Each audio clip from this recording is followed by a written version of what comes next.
Assalamualaikum warahmatullahi wabarakatuh.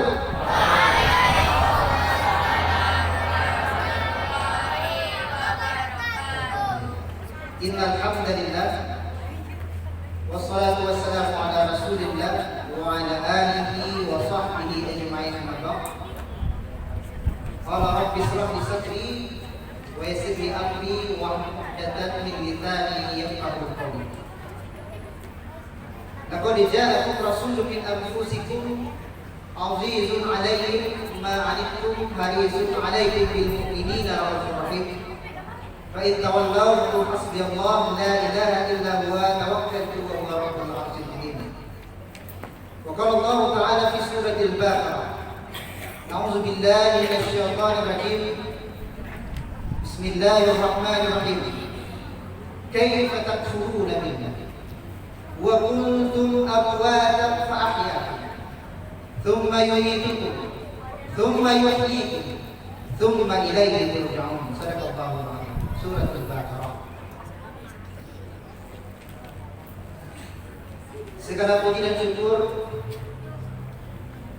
tentunya kita panjatkan kepada Allah Subhanahu wa taala dengan mengucapkan alhamdulillah, tsumma alhamdulillah, tsumma alhamdulillah, tsumma alhamdulillah. Karena begitu banyaknya rahmatnya, nikmatnya, karunia-Nya, hidayah-Nya, inayah-Nya yang diberikan kepada kita setiap harinya, setiap waktunya, setiap menitnya, setiap detiknya. Bahkan senantiasa bertambah, tidak ada berkurang. Cuma itu saja yang kadang terasa berkurang. Selalu bertambah. Dimanapun aku biasa berceramah selalu menginginkan kepada jamaah bahwa nikmat Allah yang paling besar itu, yang paling gadang yang diberikan kepada kita itu memang adalah nikmat Islam wa iman. Diajarkan nikmat iman itu apa? Ibu. Kok jauh kita jalan kok dapat itu ampia panik badan dikuikan, kok jauh litak badan dikuikan. Sibuk kita luangkan waktu demi kita bisa beramai-ramai ke masjid Allah ini, apalagi pada bulan Ramadan. Man shoma Ramadan imanan wa ihtisaban ghufira lahu ma taqaddama min dzambi. Man shoma, siapa yang berpuasa Ramadan pada bulan Ramadan imanan dengan penuh keimanan wa ihtisaban dengan penuh perhitungan, ghufira lahu ma taqaddama min dzambi. Diampuni oleh Allah dosa-dosa yang berlalu. Hadis ini dua apa? Man qoma Ramadan imanan wa ihtisaban. Yang pertama man shoma Ramadan, yang kedua man qoma Ramadan. Siapa yang qoma, mendirikan dia.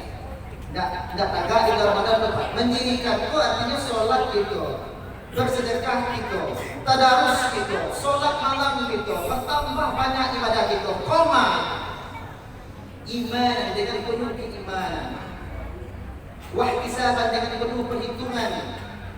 Ghufran lahu ma taqaddama min dzambi. Diampuni dosa-dosa kita yang berlalu. Dan kamu itu yang punya dosa-dosanya Pak Ibu. Lama rasanya ada balawat dunia ini tidak. Agak artinya kita semua. Dan kamu itu dosa-dosa kita yang punya Pak Ibu. Alhamdulillah. Imanan wa ihtisaban dengan penuh keimanan dan perhitungan. Artinya kita tahu yang kita kerjakan itu. Ada jadwal-jadwal yang kita bikin untuk Ramadan ini sehingga lebih berkah Ramadan itu. Itu yang dikatakan dengan ada perhitungan kita terhadap bulan Ramadan. Sebab kenapa diingatkan tentang masalah iman ini Bapak Ibu? Karena iman itu kata Rasulullah ya'juz wa manqus. Iman itu ya'juz, kadang naik dia, wa manqus, kadang turun. Ketika iman itu naik Bapak Ibu, ketika naik, maka banyak masalah yang kita hadapi ringan. Kalau apa membawa kebutuhan ke rumah, alhamdulillah dijamah. Amkan nasi juga garam sih oleh. Aku tua mak bersama alhamdulillah aja Pak. Mari kebutuhan sudah ditolak. Sanang di dalam hati, tapi ketika iman naik. Tapi ketika iman turun Bapak Ibu, lugu saya membeli kopi ya mak, itu apa tuh? Adalah panen berkerajo dari pagi tak ada kopi bertahan lah ketika orang berbuat. Dan tidak itu apa? Alhamdulillah. Artinya ketika iman itu turun, maka seketik masalah datang ke kita sampai dunia. Seolah-olah kita yang dizalimi oleh Allah. Seolah-olah hati kita lah yang merasai. Maka oleh sebab itu Rasulullah mengatakan jaddidu imanakum, perbaharui iman kita. Salah satunya adalah dengan menambah keilmuan kita. Hadis dari Rasulullah SAW dari Baihaqi, kun mu'alliman, atau muta'alliman, atau mustami'an, atau muhibban, fala taqumu khabisan fatahlik. Kun mu'allim. Jadilah kamu mu'allim, dan ta'alami mu'allim, orang yang berilmu, guru. Atau muta'alliman, kalau tidak mampu jadi guru, kata Nabi, muta'allim. Jadi orang yang menimba ilmu, murid. Kalau tak mampu jadi murid, atau mustami'an, setidaknya jadilah orang yang mustami', mendengar. Datang ke pengajian, dengarkan, bertambah ilmu. Oh, sibuk kita, kata Allah, kata Rasulullah. Tak bisa datang ke masjid. Au muhibban, setidaknya cintai ilmu. Dengan cara membaca buku, mendengar ceramah-ceramah melalui YouTube, TikTok. Ya. Jadikan itu sarana untuk ibadah kita. Tidak hanya sekedar untuk mendengarkan orang joget-joget atau mendengarkan tentang masalah politik saja. Sekali untuk menambah khazanah kekayaan mental kita, menambah keimanan kita supaya lebih dekat kita mensyukuri nikmat Allah yang ada. Salam dan salam terhadap kita ajarkan kepada junjungan kita Nabi besar Muhammad sallallahu alaihi wasallam. Inna Allah wa malaikatahu yusalluna 'alan nabi ya ayyuhalladzina amanu sallu 'alaihi wa sallimu taslima. Sesungguhnya Allah wa malaikatihi dan malaikat-malaikatnya Allah itu yusalluna 'alan nabi, bersalawat kepada Nabi. Ya ayyuhalladzina amanu, maka dihimbau oleh Allah. Jadi bukan Nabi yang meminta, bukan Nabi yang minta kepada Nabi. Ya ayyuhalladzina amanu, Allah yang memanggil. Hai semua yang beriman. Bukan hanya manusia, yang beriman itu bahkan ada jin, bahkan ada malaikat yang turun setiap saat ketika ada pengajian. Ada dia di sini bersama kita, cuma tak nampak begitu. Sallu alaihi wa sallimu taslima. Ucapkan salam sejahtera kepada baginda Rasulullah Muhammad sallallahu alaihi wa alihi wa sahbihi wasallam. Bapak Ibu, ini mungkin perdana untuk ceramah di situ. Dan luar biasa, baru perdana dulu aku telah mendapatkan perlakuan khusus di situ. Biasanya kalau aku berceramah itu ketika berceramah misalnya ayat tentang atau mungkin setelah berceramah pun di situ sebagus. Ya Pak, terima kasih banyak. Aku tadi baru tiba di pengajian tayyum tu Ustaz kita ada iya sekali. Itu luar biasa. Perdana mau dapat di bisa di. Ya, alhamdulillah dipertahankan Pak. Itu kehormatan Rasulullah Pak. Karena dari dulu ya itu guru itu kan sangat dimuliakan, sangat dihormati. Untuk mendapatkan berkahnya salah satunya kalau di kampung kami dulu tuh, aku asli Batu Sangka, tanah datar sekali lagi. Jadi itu kalau dulu datang masih ramai itu Bapak. Minum lagi beliau untuk berkah. Beginilah langkah waktu dia Pak. Tapi itu untuk penghormatan sehingga ilmu akan lebih mudah masuk. Ini yang perbedaan terbesar antara kita yang zaman dulu dengan anak-anak kita ini, ya. Untuk masalah adab ini yang luar biasa. Kenapa capek nampak dengan ilmu itu dengan guru kita dikarenakan adab itu luar biasa. Sebab ilmu itu ada, ilmu itu boleh tinggi, tetapi di atas ilmu masih ada adab. Iblis itu yang paling tinggi ilmunya, tetapi dimasukkan dalam neraka oleh Allah dikarenakan su'ul adab, bermasalah adab. Jadi alhamdulillah ya, kita pertahankan itu Pak. Kemudian sekalian aku sampaikan Bapak Ibu permintaan maaf dari Buya Sosial. Beliau kini sedang dalam cobaan Allah atau ujian mendapatkan sakit stroke. Jadi mohon kami bersama-sama wakili Buya Sosial semoga beliau diberikan kemudahan oleh Allah dan disembuhkan oleh Allah dari penyakitnya tadi. Amin amin ya rabbal alamin. Yang namanya umur penganti Bapak Ibu ya. Ibarat baju Bapak Ibu. Tak mungkin Bapak nombok lebih gadang dari baju. Artinya kalau banyak salah jangka dalam nanti menyampaikan kaji, yang kaji itu adalah kaji beliau yang mau sampaikan. Mohon diberi syukur-syukurillah. Lain bersama depan itu. Alhamdulillah. Kaji itu hari ini adalah tentang dari mana awak dan hendak ke mana. Jadi adik-adik mencatat judulnya dari mana dan hendak ke mana. Dari mana dan hendak ke mana manusia. Lah catat. Dari ulang balik. Dari ma hendak kema manusia. Dari ma dan hendak kema manusia. Dari mana manusia dan hendak kemana manusia. Ketika dulu aku mengaji di surau aku, guru aku menunjukkan dulu kepada aku bahwa sebelum engkau mati, maka tanyakan ke diri engkau 3 perkara. Siapa itu? Siapa manusia? Dari mana manusia dan hendak ke mana manusia? Kalau engkau dapat itu, kata guru aku, man arafa nafsahu faqad arafa rabbahu. Kenal itu akan diri itu, kenal itu akan Tuhan kita. Karena ketika sudah kenal kita dengan Tuhan kita, ada ketenangan di dalam hati kita. Dan itulah yang maha. Kalau di Minangkabau istilahnya ada maha yang tidak bisa dibagi, murah yang tidak bisa diminta. Apa? Kalau kita biasa maha bisa dibagi berapa? Bisa. Oh, kalau murah bisa diminta, aduh. Kalau ada murah bisa tidak diminta. Ini murah ya mana? Tapi ada murah yang tidak bisa diminta, ada maha yang tidak bisa dibagi. Salah satunya rancak masa di awal ketenangan batin yang bisa dapat. Ada kasih di rumah itu lalu tentu bisa. Kita punya jam tangan tapi waktu tidak bisa dibagi. Yang paling mahal tadi itu. Punya kita mesti yang bagus tapi keimanan di dalam dado tak bisa dibagi. Maka oleh sebab itu orang yang kenal dengan dirinya, kenal dengan Tuhan maksudnya supaya mendapatkan ketenangan dan sampai pada derajat ihsan. Mahwal ihsan. Al-ihsan an ta'budallaha ka'annaka tara fa inna lahu tara fa innahu taraka. Apa ihsan? Engkau beribadah seolah-olah melihat Allah, kalau tidak mampu melihat Allah seolah-olah Allah melihat. Ini yang mendapatkan derajat ihsan itu kalau kita sudah sampai di situ. Ambo berbanding. Ketika aku mengaji di Bersangka, ada satu pertanyaan yang menurut aku cukup gawat disampaikan oleh salah seorang jamaah kepada Ambo.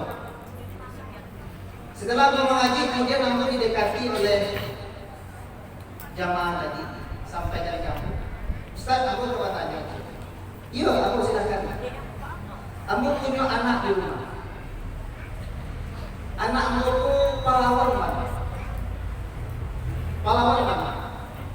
Tidak ada satu pun perintah ambo yang nimo 3 radio. Sehingga terlontarlah dari ujungnya. Ini apa kali itu? Ambo itu kan tidak minta dilayan dan dunia. Ambo tidak minta dilayan kan dunia. Mama aku harus beribadah. Mama aku harus taat penangkapan. Kan aku tak minta dilayan di dunia. Seharusnya apalah yang lebih berperan untuk mengaradon aku itu nama Rasul. Tak pernah aku beribadah. Kenapa aku tak minta dilayan di dunia? Bapak ini bertanya kamu dia, Ustaz. Maka surat Al-Baqarah ayat 30 tadi menjawab. Kaifa takfuruna billah wa kuntum amwatan fa ahyaakum thumma yumitukum thumma yuhyikum thumma ilaihi turja'un. Kaifa? Itu seolah-olah Allah bertanya, kaifa? Bagaimana? Takfuruna billah, kamu akan kafir kepada Allah. Wa kuntum amwat, kamu amwat, mati. Daulat kita tidak ada. Fa ahyaakum, diadakan, dihidupkan oleh Allah. Dari hidup tsumma yumitukum, kemudian dimatikan lagi. Dari mati tsumma yuhyikum, dihidupkan kembali. Tsumma ilaihi turja'un, kemudian kepada Allah lah kita dikembalikan. Menurut Imam Al-Ghazali, berdasarkan ayat tadi, dari 5 yang disampaikan inti di dalam surat Al-Baqarah, kita mati kemudian hidup, kemudian mati kemudian hidup dan kembali kepada Allah. setidaknya kita akan mengalami 7 alam di dalam kehidupan kita. Catat adik-adik, ada 7 alam yang akan kita lalui setiap manusia tanpa terkecuali di dalam kehidupan. Dan kita hari ini berada pada alam ketiga yang dinamakan dengan alam rahmah. Alam yang pertama sudah kita lalui dan alam kedua sudah kita lalui. Alam pertama yaitu alam ruh. Alam roh. Alam yang kedua dinamakan dengan alam jadi. Alam yang ketiga sekarang adalah alam rahmah. Di alam ruh dan di alam jadi itu sebenarnya Bapak dan Ibu. Kita sebenarnya yang berjanji dan meminta untuk didatangkan ke dunia. Ya, mau tak tekanan, ambil pun tak tekanan. Di mana tekanan nanti? Al-yawma naftimu ala afwahihim wa tukallimuna aydihim. Di situ kita akan diingatkan. Sebentar lagi sampai itu. Jadi nanti kita akan pasti tahu bahwa kita lah yang meminta ke atas dunia. Jadi tidak ada lagi alasan bagi manusia ini untuk berbuat buruk atau melawan perintah Allah di atas dunia. Jangankan kita yang lupa Bapak Ibu, malaikat saja apabila diturunkan di atas dunia lupa. Contohnya malaikat Harut wa Marut. Wa ma kafara Sulaiman walakinna syayatin kafaru yu'allimuna an-nasa sihra wa ma unzila 'alal malakaini bi Babil Harut wa Marut. Harut Marut ini adalah 2 orang malaikat yang luar biasa terkenal. Minta untuk didatangkan ke atas dunia. Apa yang terjadi? Lebih parah dibandingkan manusia. Ternyata untuk menjadi manusia itu memang berat. Di alam ruh dan di alam jadi ini kita sudah berjanji kepada Allah. Oleh sebab itu di alam jadi diingatkan oleh Allah, "Alastu bi rabbikum." Benar aku ini Tuhanmu, kata Allah. Kita jawab, "Bala syahid." Benar ya Allah, Engkau Tuhan. Oleh sebab itu ketika manusia lahir kepada kita, dalam sebuah hadis dari baginda Rasulullah, walaupun berderajat hasan hadis ini, tetapi bisa kita pakaikan dalam muamalah kita. Diazankan di sebelah kanan bagi yang laki-laki, kemudian dikawamkan bagi yang perempuan. Allahu Akbar, Allahu Akbar. Tapi jangan sampai itu apa? Apa? Jadi seorang bayi yang lahir itu luar biasanya Allah. Panca indera manusia, mata mungkin bisa melihat, belum lagi. Mata bayi itu terbuka, bapak tidak nampak. Dia sudah punya hidung tapi tidak tahu aroma. Tak tahu dia busuk, ya, hawa tak tahu. Walaupun sudah punya lidah, tapi tidak bisa merasakan, tidak bisa mengecap. Bapak Ibu pernah situasi Bapak ini? Apa? Tidak pernah situasi. Sudah ya? Alhamdulillah. Ambo itu salah ambil air susu di dalam. Dia warnanya sama putih. Ambo cipu kok susu itu baru pun asi ternyata. Jadi asi itu hamba Bapak ini. Tidak berasuh. Tetapi bayi itu yang menuju. Kamu panah, batambur-tambur sampai kapur pada diri asli. Tidak itu Bapak itu. Artinya indera pengecapnya pun belum sempurna. Tangan dan kaki juga seperti itu. Indera perabanya juga seperti itu. Jadi agak dipijit anak waktu itu tahu ini oleh Bapak itu. Tadi kau lahir itu terasa ini.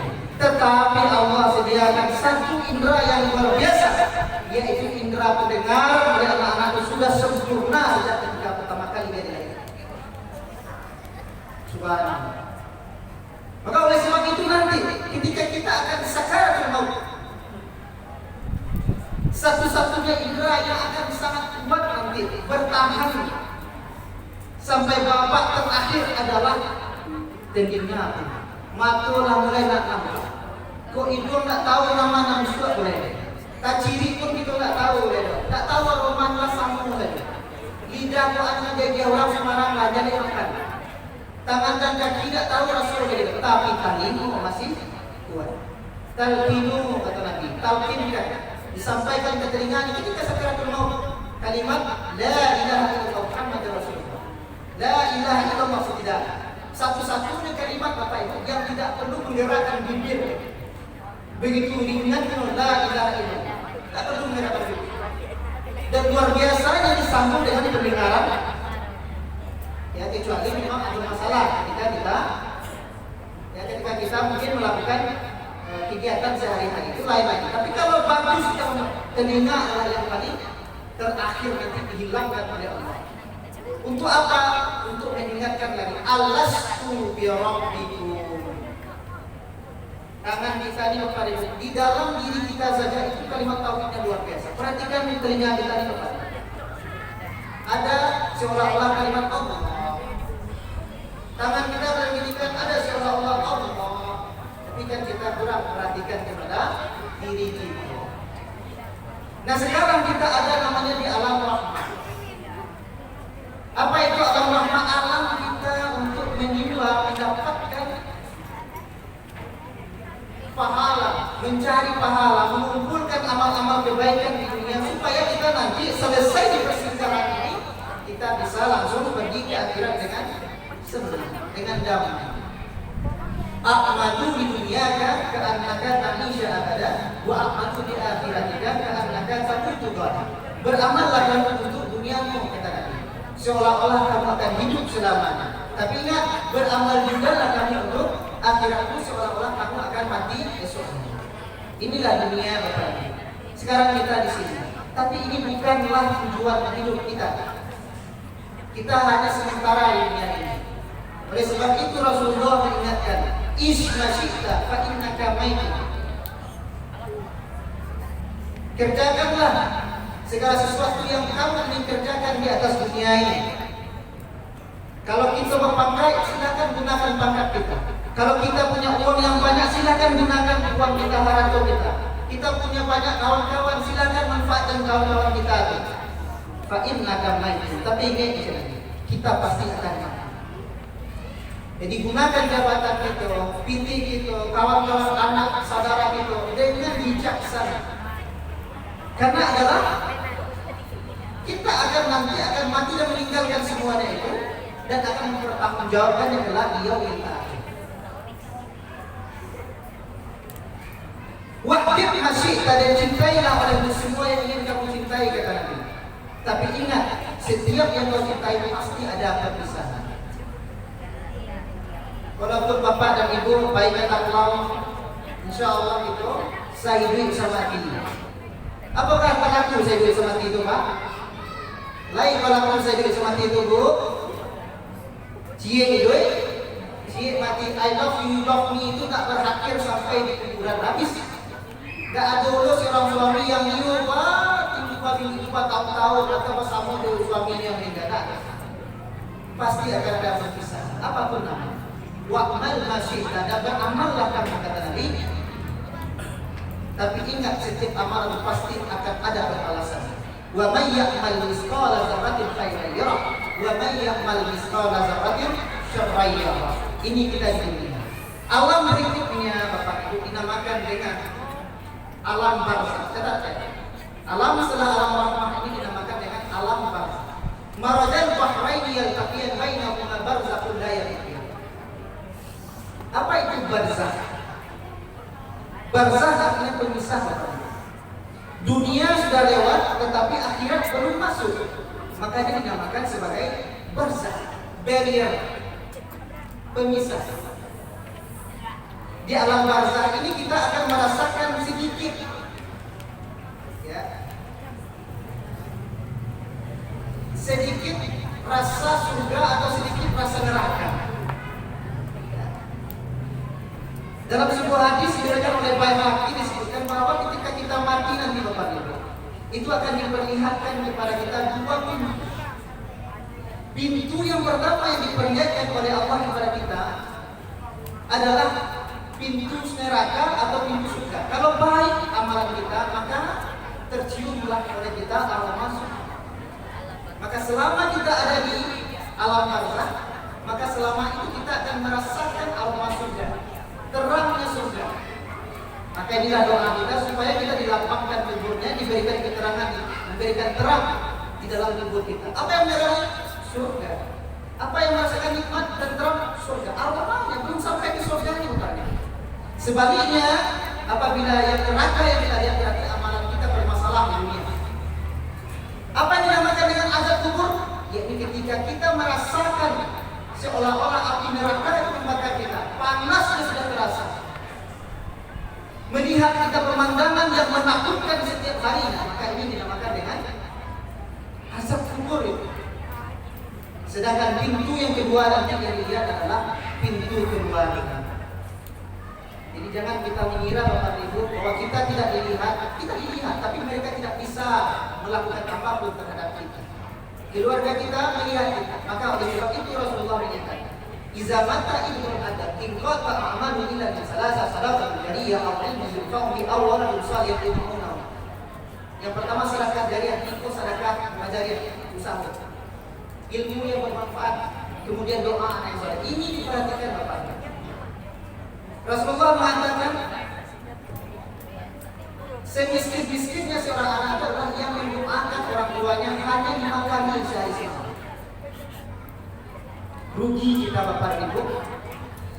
Yang rugi itu juga orang tua kita. Kita doakan beliau, ya, karena dia melihat perilaku kita, tingkah laku kita selama kita di dunia, kita yang tak bisa melihat.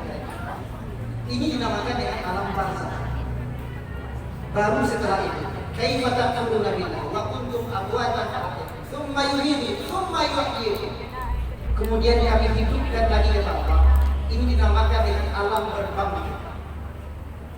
Catat aja, alam berbangkit. Takut kita kalau menambahkan alam berbangkit ini bertambah. Ada orang dari riwayat Nabi Rasulullah SAW yang ketika dia dibangkitkan itu perutnya besar. Ada yang ketika dia dibangkitkan itu matanya keluar dan sangat besar. Ada yang ketika dia dibangkitkan itu lidahnya panjang. Ada yang mohon maaf bentuk babi. Ada yang mohon maaf bentuk anjing. Ada bentuk yang lebih mengerikan daripada itu. Ada yang bentuk hitam pekat sehingga tidak tahu dia ini manusia apa bukan, apalah jenisnya. Ada yang ketika dibangkitkan dengan aura yang sangat kuat, bercahaya dia. Kata Rasulullah bahwa orang-orang ini dihidupkan sesuai dengan amalannya. Tetapi apa yang luar biasa dalam itu, walaupun kita berbentuk semacam itu, keluarga kita, anak kita, teman-teman kita, saudara kita tetap mengetahui kita. Ini yang menakutkan.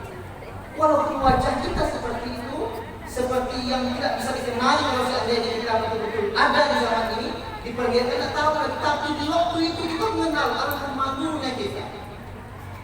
Maka ketika berbangkit ini menunjukkan amalan-amalan yang kita lakukan selama kita di kehidupan kita sebelumnya. Artinya di alam rahmah ini. Maka oleh sebab itu alangkah malunya kita kalau ketemu dengan saudara kita dengan bentuk yang tidak bisa dikenali, dengan bentuk yang sangat menakutkan seperti itu. Na'udzubillah min dzalik. Baru setelah itu masuklah kita ke yang berikutnya dinamakan dengan alam hisab. Alam hisab. Al-yawma nakhtimu ala afwahihim wa tukallimuna aydihim. Mulut dikunci kita Allah. Tangan dan kaki yang berbicara. Mata berbicara, hidung berbicara, telinga berbicara, semuanya berbicara, illa kecuali lidah kita yang tidak bisa berbicara. Maka di sini Bapak Ibu kita tidak bisa berbohong. Kalau biasa kita dulu ya kurang-kurang pipis seketek, mampir ini orang, kemudian betul tidak pernah mengambil, tidak bisa lagi. Mulut tidak dikunci. Melangkah menakutkannya. Dan di sini lah ditunjukkan oleh Allah bagaimana kegiatan kita selama ini. Itu dunia ini sebentar Bapak Ibu. Dalam hadis Rasulullah itu palingan 2,5 jam atau 3 jam saja. Seolah-olah sekitar jenuh aja kita masuk, kemudian ditarik lagi seperti itu. Karena satu hari di akhirat itu sama dengan 1000 tahun kita di atas dunia ini. Paling banyak umur kita sampai hari ini 80 tahun, 45 tahun. Rasulullah aja 63 tahun umurnya. Paling banyak kita 80 tahun. 85 tahun kalau hebat bertahan karena kehebatan dia mungkin mempertahankan kesehatannya bisa sampai 100 tahun, itu mungkin sudah kelar, sudah tidak bisa berbuat apa-apa, hanya tergantung kepada anaknya. Itu tidak sampai 3 jam kepada dia. Kalau dalam perhitungan langit. Maka oleh sebab itu, apalah yang kita banggakan punya harta yang banyak, jabatan yang tinggi. Kata Rasulullah itu hanya setetes saja. Kalau kita tidak dapat itu tidak masalah, hanya setetes saja. Maka oleh sebab itu, akhirat adalah tujuan kita, bukan dunia ini. Di dunia ini sifatnya hanya sementara saja, akhirat nanti yang kekal selama-lamanya. Tetapi di alam hisab itu belum alam akhir. Barulah akhirnya surga atau neraka. Tentunya kita semuanya mengharapkan surganya Allah.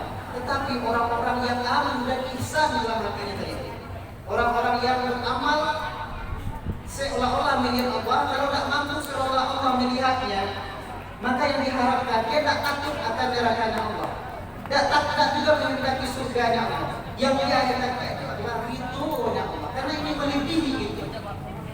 Bagaimana mendapatkan ridhonya Allah itu salah satunya tentu melakukan apa yang diperintahkan oleh Allah dan menjauhi segala bentuk larangan. Inilah Bapak Ibu. Dan mana kita dan tidak kemana kita. Jadi ternyata dunia ini memang bukan tujuan kita. Tujuan kita nanti adalah mendapatkan ridhonya Allah. Entah kita dimasukkan ke dalam nerakanya Allah, entah dimasukkan ke dalam surganya Allah. Tapi kita berdoa semoga kita dijauhkan dari nerakanya Allah dan tentunya dimasukkan bersama-sama bertemu kita lagi nanti di Jannatul Na'im. Amin ya rabbal alamin. Faqtabil ya ulil absar wa a'lamu. Assalamualaikum warahmatullahi wabarakatuh.